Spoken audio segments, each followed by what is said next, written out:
need to understand what can be eliminated and what cannot be eliminated. So this is very important, because you can only eliminate the dukkha that you created. You cannot eliminate the first dukkha.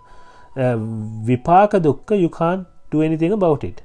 So that physical suffering will always be there. So that is also something that you need to understand.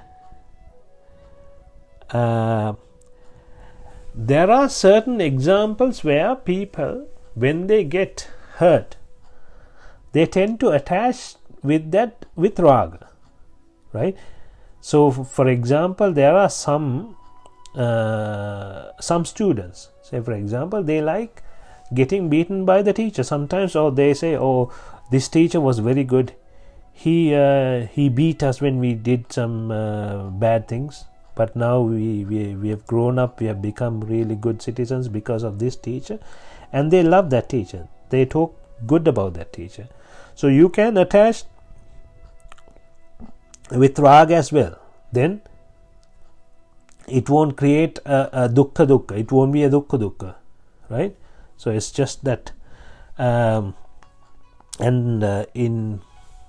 In counseling, some there have been occasions where some wives say, oh, my husband, he hits me when he sees anything bad, he blames me, but he's looking after me very well, I like him that way. So some of them like it, right? Same with the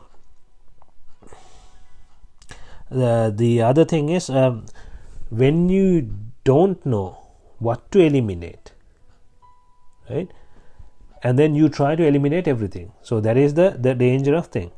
You try to eliminate everything and then regard everything as a suffering.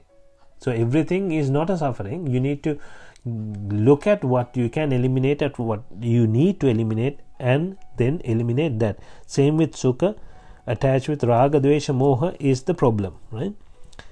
That example again, if we talk about the sukha example, that feeding yogurt to a person by two ladies, one his lover and one his enemy, and then how it changes according to after he sees who it was. So that is also, you can only eliminate the asada that you created on top. The first bit is vipaka sukha.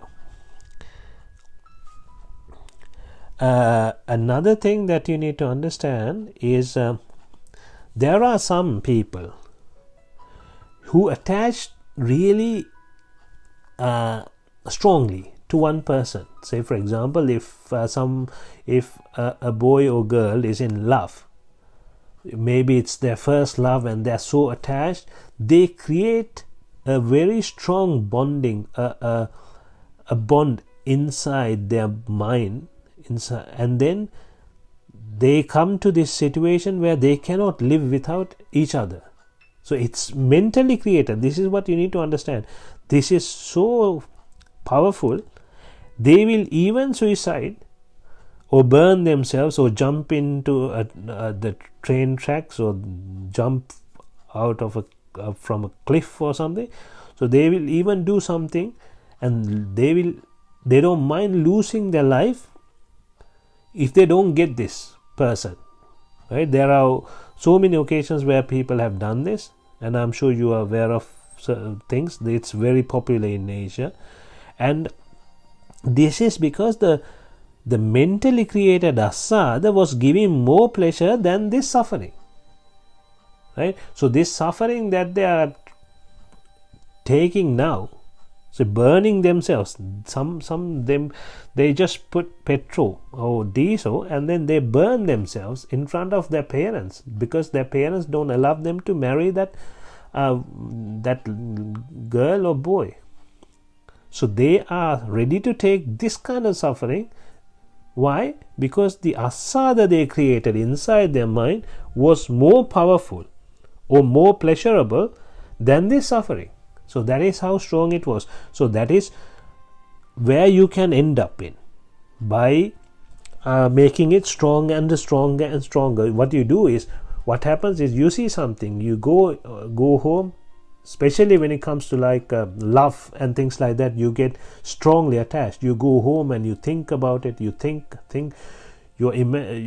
everything you think about is about that woman or about that man.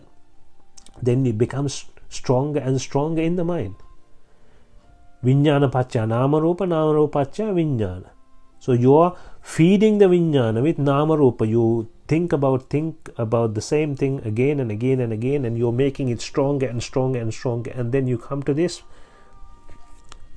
place where you cannot live without it, kind of thing. So this is where you need to be mindful. You need to understand what this is, and you need to understand how to deal with this, right?